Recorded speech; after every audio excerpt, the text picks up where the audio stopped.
नमस्कार दोस्तों, मैं हूं अनिल चौधरी। आपके अपने YouTube चैनल पर हार्दिक स्वागत है। जो student out of India MBBS करने के लिए जाना चाहते हैं, अभी उनके रिगार्डिंग NMC ने एक नोटिस जारी किया है और काफ़ी स्टूडेंट पेरेंट्स उसको लेके काफ़ी परेशान हो रहे हैं। लेकिन मैं आपकी जानकारी के लिए बता देता हूं, उसमें ऐसी कोई खास बात नहीं है। कुछ रूल्स हैं वो चेंज हुए, अपग्रेड किए गए हैं और देखो समय के अनुसार हमको ढलना है, तो हमको भी अपने आप को अपग्रेड करना होगा।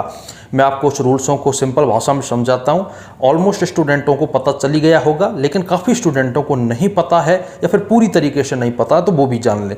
सबसे पहले उन्होंने कहा है कि जो आपकी MBBS की डिग्री है, अगर आप आउट ऑफ इंडिया से कर रहे हो तो आपकी 54 मंथ यानी 4.5 साल की होनी चाहिए, प्लस 1 साल की आपको इंटर्नशिप करनी है सेम कॉलेज से, सेम कंट्री से, तभी आपकी डिग्री वैलिड होगी। तो दोस्तों 4.5 साल की डिग्री प्लस 1 साल की इंटर्नशिप, टोटल 5.5 साल का ड्यूरेशन हो गया है। पहले ये 5 साल का था, अब 5.5 साल का कर दिया गया है। यानी जो डिग्री पहले आपको मार्च अप्रैल में मिलती, वो अब आपको दोस्तों नवंबर दिसंबर में मिलेगी। लेकिन आपको इस बात को लेकर घबराना नहीं है, क्योंकि 6 महीने का टाइम बढ़ाया है। तो स्टूडेंट्स, आपको ये फ़ायदा है कि 6 महीने में आप कुछ ना कुछ नया सीखोगे। आपकी सुविधा के लिए ही ऐसा किया गया है, क्योंकि उस कंट्री में पढ़ रहे हो, वहाँ की इंटर्नशिप करोगे तो वहाँ के लोगों से मिलोगे, आपको क्या पढ़ाया गया उसके बारे में जानोगे, क्योंकि इंटर्नशिप का दूसरा नाम होता है प्रैक्टिस। तो आपको 6 महीने प्रैक्टिस के लिए अलग से टाइम दिया गया है, जिसका डायरेक्ट इनडायरेक्ट रूप से आपको बहुत ज़्यादा बेनिफिट है। तो इसमें कोई बहुत बड़ा चेंजेज नहीं किया गया है। अगला रूल्स ये आया है कि आपको जो भी डिग्री है वो इंग्लिश मीडियम में करनी होगी। और जायज़ सी बात है कि इंग्लिश मीडियम में ही डिग्री होती है, लेकिन कई कंट्रियों में वहाँ की लोकल लैंग्वेज में कराई जाती है। अगर आपके साथ ऐसा हो तो आपको इसका ऑब्जेक्शन करना चाहिए और आपको अपनी पूरी डिग्री इंग्लिश मीडियम में करनी चाहिए। इसके अलावा अगला रूल्स ये आया है कि जो 19 की 19 सब्जेक्ट इंडिया में पढ़ाई जाती हैं MBBS में, वो आपको आउट ऑफ इंडिया में सारी की सारी सब्जेक्ट कवर होनी चाहिए। यानी ये 19 सब्जेक्ट एक तरीके से आपका सिलेबस हो गया और इस सिलेबस को आपको फॉलो करना है। यहाँ तक भी कोई समस्या नहीं है। इसके अलावा दोस्तों ये जो रूल्स है ये उन स्टूडेंटों के लिए है जो 2021 से MBBS में एडमिशन लेंगे। इसके अलावा जो स्टूडेंट पहले एडमिशन ले चुके हैं या अपनी डिग्री कंप्लीट कर चुके हैं, उनके लिए रूल्स से मान्य नहीं है।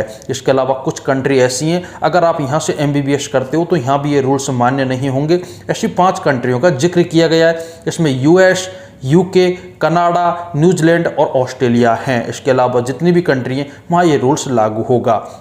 इसके अलावा स्टूडेंट्स ये रूल्स बनाया गया है एक अलग, और अगर आप इंटर्नशिप करते हैं तो उसमें 15 दिन से ज़्यादा की हॉलीडे या गैप नहीं ले सकते हैं। इसके अलावा गर्ल्स की सुविधा के लिए दोस्तों, गर्ल्स के लिए मैंडेटरी लीव चाहिए तो वो भी उनके लिए मिल जाएगी, लेकिन इसके लिए आपको मेडिकल बोर्ड में पहले सूचना देनी होगी, वहाँ से परमिशन लेनी होगी।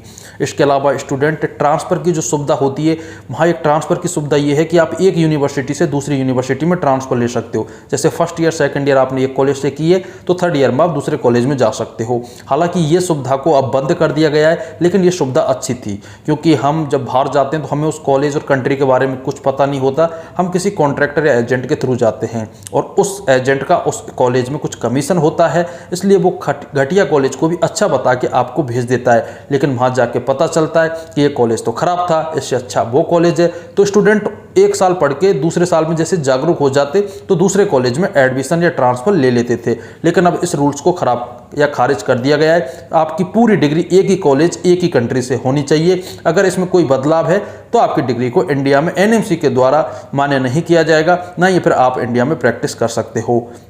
जैसे स्टूडेंट आपकी डिग्री वहाँ पर कंप्लीट हो जाए, उसके बाद आपको नेक्स्ट का एग्ज़ाम इंडिया में आके देना पड़ेगा। आप आउट ऑफ इंडिया से MBBS करो या इंडिया से MBBS करो, सबके लिए वो एग्ज़ाम कंपलसरी है। उसके अलावा दोस्तों आप एग्ज़ाम जैसे क्लियर कर लेते हो, 50% का जो क्राइटेरिया है उसको क्रॉस कर जाते हो, आपको लाइसेंस मिल जाएगा।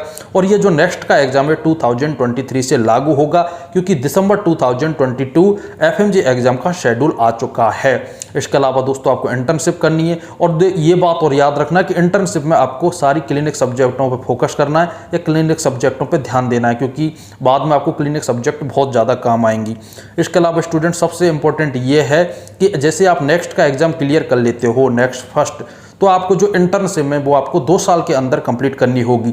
जैसे काफ़ी स्टूडेंट 2023 में अगर उन्होंने नेक्स्ट क्लियर कर लिया तो 2025 तक उसको अपना एग्ज़ाम क्लियर या इंटर्नशिप क्लियर करनी होगी। इसके अलावा अगला रूल्स ये बनाया कि आपकी पूरी डिग्री 10 साल के अंदर कंप्लीट होनी चाहिए। जैसे आपने 2021 में एडमिशन लिया तो 2030 से पहले पहले आपकी डिग्री कंप्लीट 5th ईयर हो जानी चाहिए। इससे अधिक आपको समय नहीं दिया जाएगा। अगर आपको इससे अधिक समय लगता है तो आपकी डिग्री को इंडिया में वैलिड नहीं किया जाएगा। और दोस्तों ऑलमोस्ट स्टूडेंट 10 साल से पहले कर ही लेते हैं। 1-2 साल अगर वो फेल भी हो जाते हैं तो 5 साल से उसकी 5.5, 6, 7, 8 साल तक हो जाती है। लेकिन इससे ज़्यादा बहुत कम स्टूडेंट होते हैं जिनका टाइम ड्यूरेशन जाता है। तो दोस्तों ये बेसिक चीज़ें थी, आई होप आपको समझ में आ गई हैं। अगर आप आउट ऑफ इंडिया से एमबीबीएस करना चाहते हैं और अगर आप बेस्ट कंसल्टेंसी का चुनाव करना चाह रहे हैं तो नीचे मेरा व्हाट्सएप नंबर दिया गया है, आप हमारे साथ जुड़िए। आपको बेहतरीन और शानदार यूनिवर्सिटी में एडमिशन कराया जाएगा। मिनिमम खर्चे पे आपको अच्छा आउटपुट दिया जाएगा। दोस्तों मिलता हूं नेक्स्ट वीडियो में, जैसे कोई ऑथेंटिक अपडेट आएगी उसके रिगार्डिंग। आज के लिए इतना ही। जय हिंद, वंदे मातरम।